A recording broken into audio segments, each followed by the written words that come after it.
এই মানুষটা 3 বছর ধরে রাস্তায় ডাব বিক্রি করছে, কিন্তু আজ আমি তাকে কিছু এমন প্রশ্ন করব যেটা কেউ কখনো করেনি।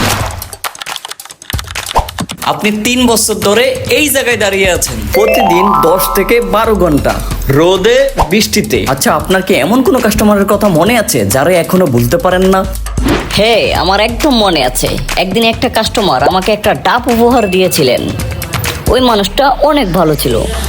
ভাইয়া, আপনি কি পারবেন একটা ডাব 1000 টাকায় বিক্রি করতে?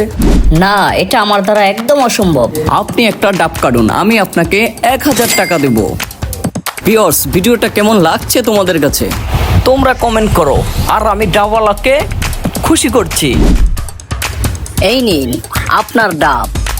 ওহো, এটা আমার জন্য না, এটা আমি আপনার জন্য অর্ডার দিয়েছি, আপনি খান। কি বলেন ভাই? আপনি আমাকে 1000 টাকা দিচ্ছেন, আবার এই ডাবও দিচ্ছেন? না ভাই, আপনি খান।